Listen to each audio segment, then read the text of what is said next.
Neymar യൂറോപ്പിലാണോ കളിക്കുന്നത്, സാന്റോസിലാണോ കളിക്കുന്നത്, ബ്രസീലിലാണോ കളിക്കുന്നത്, എവിടെയാണ് കളിക്കുന്നതെന്നൊന്നും ആർക്കും അറിയേണ്ട കാര്യം തന്നെ. നെയ്മർ കളിക്കുന്നതെന്ന് കണ്ടാൽ മതി. അതെനിക്ക് ഇന്നിൻ്റെ മറ്റേ ഇൻബോക്സ് കണ്ടപ്പോൾ മനസ്സിലായി. നെയ്മർ ഒരു ഇപ്പോൾ ലാസ്റ്റ് കോപ്പ സുഡ അമേരിക്കാന എന്ന് പറഞ്ഞിട്ടുള്ള കോൺമബോളിൻ്റെ ഒരു ടൂർണമെൻറ്റ് ഉണ്ടായിരുന്നു. അതിൽ സാന്റോസിൻ്റെ മാച്ച് ഉണ്ടായിരുന്നു. 2-1 സ്കോറിന് സാന്റോസ് വിജയിച്ചു. അതിൽ 2 ഗോള് ആരൊക്കെയോ അടിച്ചു. പക്ഷേ ആ രണ്ടിനും അസിസ്റ്റ് നൽകിയത് നെയ്മറാണ്. Neymar has a very good game play എന്നുള്ളതാണ് അത്. പക്ഷേ അതിൻ്റെ കാര്യം എന്നോട് ഞാൻ ചോദിച്ചു, അതിനെക്കുറിച്ച് വീഡിയോ ചെയ്യും. ഞാൻ നെയ്മറിനെ കുറിച്ച് കുറേ വീഡിയോ ചെയ്യുന്ന ഒരാളാണ്. സോ അതുകൊണ്ട് തന്നെ അതിൻ്റെ വീഡിയോ ചെയ്യും.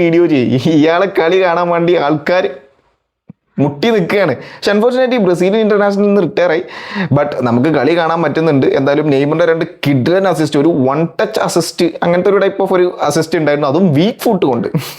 ഈ ചങ്ങാൻ്റെ കളി എവിടെയും പോയിട്ടില്ല. പക്ഷെ ആ ഒരു പ്രൈമിൽ നിന്നും ഒരിത്തിരി മങ്ങി എന്നുള്ളതൊരു യാഥാർത്ഥ്യമാണ്. എന്തായാലും രണ്ടാമതൊരു കോർണറിൽ നിന്നും ഒരു അസിസ്റ്റും കൂടി നെയ്മറിന് ഉണ്ടായിരുന്നു. വേറെയും കുറേ അസിസ്റ്റ് ഒക്കെ കൊടുത്തിരുന്നു, 3-4 അസിസ്റ്റ് ഉണ്ടായിരുന്നു. പക്ഷെ അതൊക്കെ ഓഫ് സൈഡായി പോയി. സാന്റോസ് എന്തായാലും ആ ഒരു മാച്ചിൽ വിജയിച്ചിട്ടുണ്ട്. നെയ്മറിൻ്റെത് അടിപൊളി കളിയായിരുന്നു. നെയ്മർ ഒരു ബാക്ക് ഇൻ ഫോം എന്നൊക്കെ പറഞ്ഞ പോലെ ഒരു കിഡ്ലൻ ടൈപ്പ് ഓഫ് കളിയാണ്. ഗോളില്ല, but still Neymar played a very good game എന്നുള്ളതാണ് യാഥാർത്ഥ്യം. എന്തായാലും നെക്സ്റ്റ് സാന്റോസിൻ്റെ മാച്ചിനായിട്ട് നമുക്ക് വെയിറ്റ് ചെയ്തിരിക്കാം. നെയ്മറിൻ്റെ കളി കാണാൻ വേണ്ടി നമുക്ക് വെയിറ്റ് ചെയ്തിരിക്കാം. പിന്നെ എൻ്റെ കോണ്ടന്റ് ഇഷ്ടമാണെന്നുണ്ടെങ്കിൽ ചാനൽ ജസ്റ്റ് ഒന്ന് ഫോളോ ചെയ്തോ. Thank you so much.